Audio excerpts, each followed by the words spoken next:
Here we are in beautiful Zwenich Park here in Bellingham, Washington. Welcome to Bellingham Bay and our beautiful waterfront. It is a bit of a cool, chilly, cloudy day, but which is very appropriate for what I want to talk about. As I mentioned before, after Arthur died, I lost all of my personal photographs of Arthur due to carelessness on my part. In undertaking the project to bring Arthur back alive, so you can see myself and Arthur, although in only the metasphere or virtual space, I wanted to recreate Arthur as I remember him and as he gifts to me from the other side of the veil. I did some research online and I found several things, some joyous and some very, very disturbing. I could not find any photographs of Arthur. He never had an obituary, as far as I know. He was living in Oakland, but our social life was in San Francisco back in the 1970s. The San Francisco Gay Historical Archive, they had no photographs of Arthur. And the place where I met Arthur, the Metropolitan Community Church of San Francisco, they've lost all of their records of the 1970s and the 1980s, which were the years I was with Arthur. So that struck out. So I had to go back earlier into Arthur's life. I have come to find that Arthur was born, I believe, in Tennessee or somewhere in the Rust Belt. But his youth life was in Washington, D.C. That's where he went to high school. With the great, wonderful help of the school librarian of the high school that Arthur went to, was a technical high school, we went through all the yearbooks in the 1940s when Arthur was of high school age. We found one photograph, but it wasn't a graduation photograph. It was a group photograph of the chess club, which meant to me that Arthur had an interest in chess, but I never knew that from our relationship.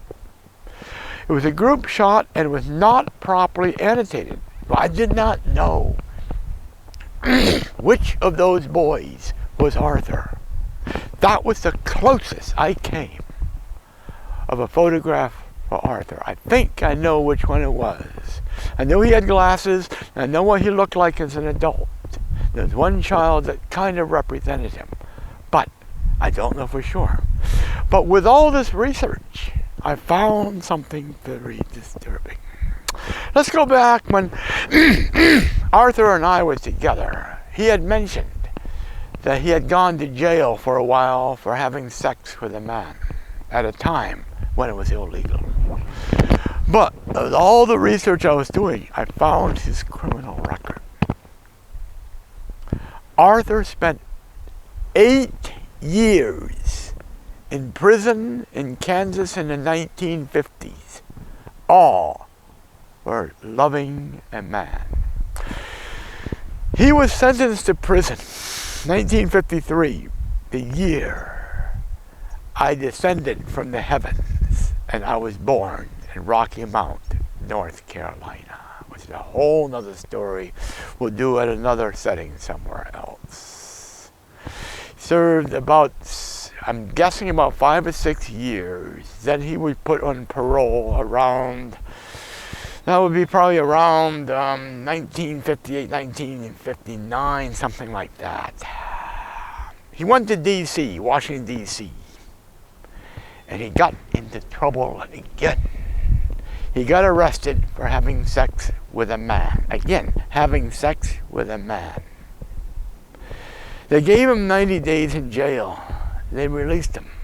But he was on parole in Kansas.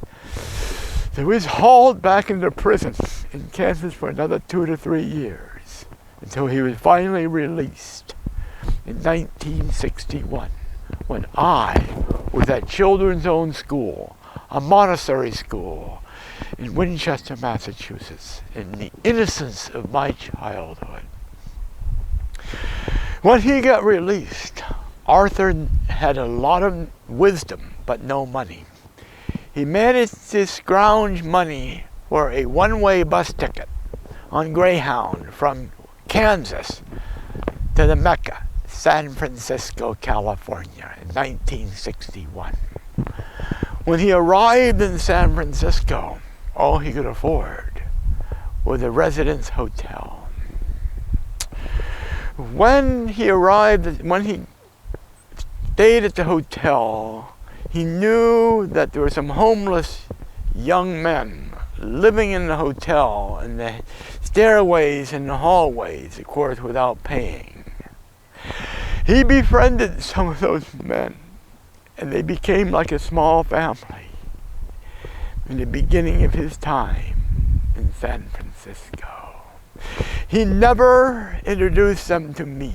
Perhaps by the time I met him in 1978, they were no longer in his life. He had gotten a job, and he was living in a house in Oakland, California.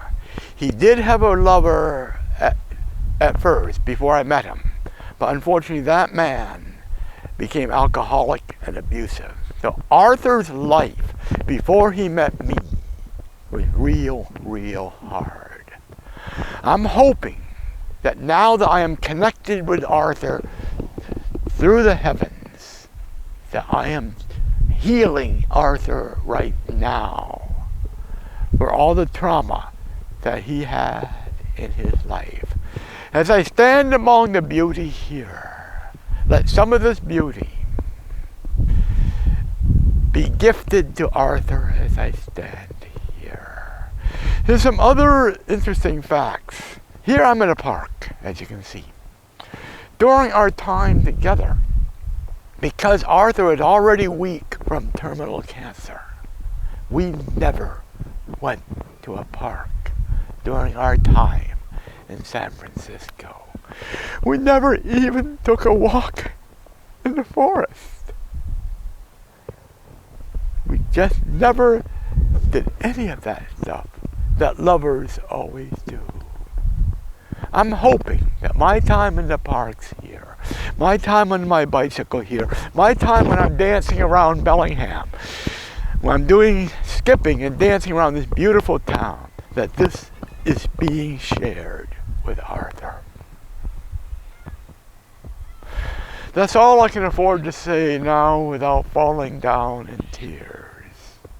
More later, but of course, through my heart, I express my endearing true love to you all.